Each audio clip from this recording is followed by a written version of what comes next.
It was a bright Tuesday morning in the small town of Maple Heights, and yet for Ethan Ward, the sun felt dimmer than usual.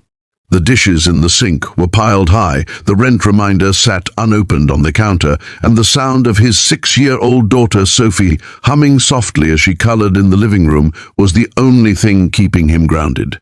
Life hadn't been kind to Ethan lately. Ever since the accident took his wife 3 years ago, every day had been a battle between survival and surrender. He worked double shifts at a mechanic's garage, often coming home smelling of grease and exhaustion. Money was tight. His landlord was impatient, and Sophie's school fees were overdue again. Still, Ethan never let his little girl see him break. He smiled through the pain, tucked her into bed every night, and whispered the same promise he'd made since her mother passed. "Daddy's not giving up, sweetheart. Not today." But that night, as the rain poured heavily against the windows, fate came knocking, literally. Before we go deeper, if you believe in kindness, second chances, and the power of compassion, please take a moment to like, comment, share, and subscribe to our channel Kindness Journal. Your support helps us share more stories that remind the world that goodness still exists. The knocking grew louder, urgent. Ethan wiped his hands on a towel and went to the door, half expecting the landlord. Instead, a young woman stood there, soaked to the bone, shivering, clutching a small, torn purse. Her eyes, wide with fear and fatigue, met his. I'm sorry," she stammered.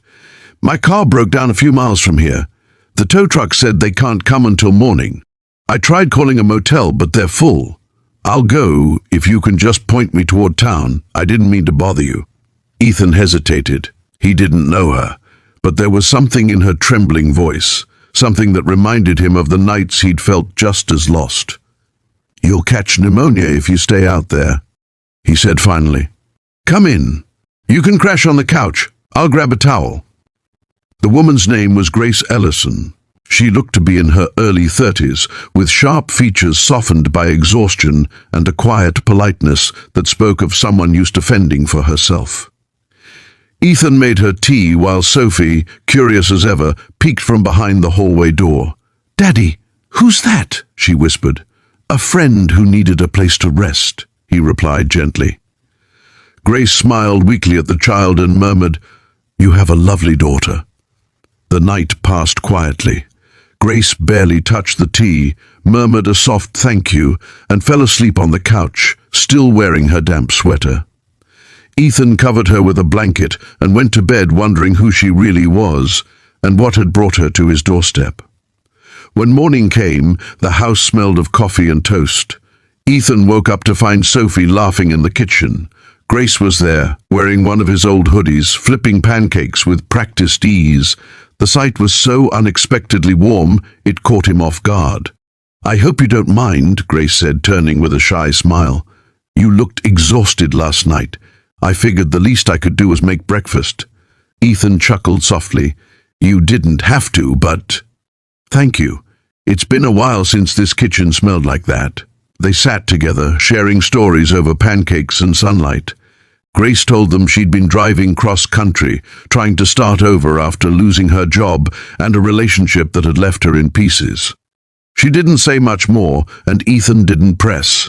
Sometimes silence carried more truth than words. After breakfast, Grace stepped outside to make a phone call. Ethan assumed she was arranging for her car to be towed, but when she came back in, there was a strange light in her eyes, a mix of relief and disbelief. "Ethan," she said softly, "thank you for letting me stay. You didn't even know me, yet you opened your home. I'll never forget that." He waved it off. "It's nothing. Just doing what anyone decent would do." But Grace shook her head. "Not everyone would. Most people drive by. You didn't." She gave Sophie a warm hug goodbye, and then, before leaving, turned back with one final sentence that lingered in his mind all day. "I think good things are finally coming your way."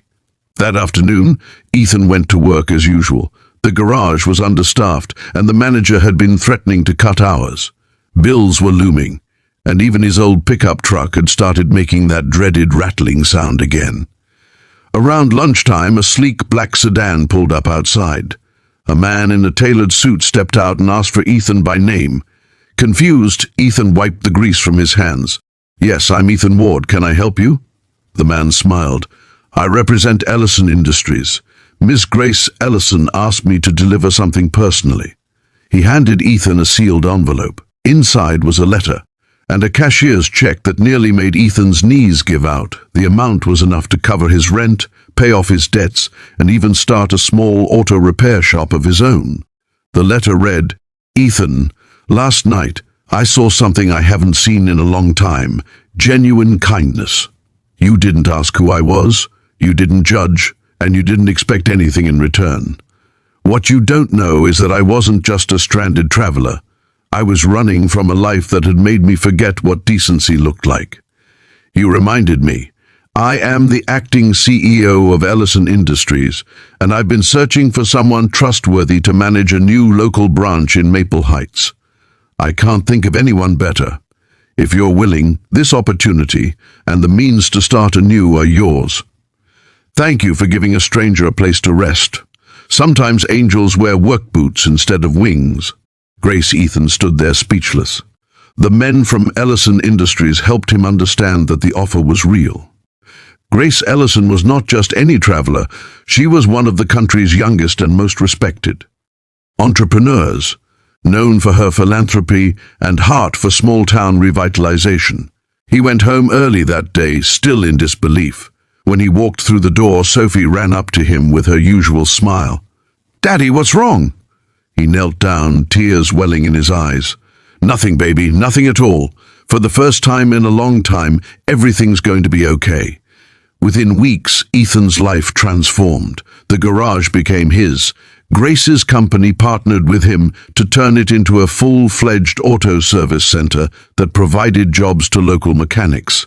He hired 2 of his struggling co-workers, started saving again, and even managed to move into a small but beautiful home closer to Sophie's school. But the most beautiful moment came months later, when Grace returned to town. She wasn't the same weary traveler he'd met that rainy night. She looked radiant, confident, her eyes soft with gratitude. "I told you good things were coming," she said, standing beside him as the ribbon was cut for Ward Auto Solutions, the sign gleaming in the sunlight. Ethan smiled. "I guess you were right. But it wasn't luck, was it?" "No," she replied, her voice gentle. "It was kindness. You gave it freely, and the world gave it back." That day, the town gathered to celebrate. People who once pitied Ethan now looked up to him, not because of money, but because he'd proven that kindness never goes unnoticed. Later that evening, as the crowd dispersed and the sun dipped low over Maple Heights, Grace lingered. "You know," she said softly, "I thought I was the one who needed saving that night. Turns out maybe we saved each other." Ethan nodded, looking out toward the glowing sign of his new shop, his daughter laughing in the distance. Maybe that's how the world works. You help one lost soul, and life helps you right back. If this story touched your heart, please like, share, and subscribe to Kindness Journal so more people can see that compassion still changes lives. Every click helps. Spread a little more light in the world. And before you go, we'd love to hear from you. Comment below what kindness means to you, and if you've ever had a moment where helping someone changed your life too. Because in the end, it's never about how much you have. It's about how much love you give even when you think you have nothing left. And sometimes, that's exactly when miracles find you.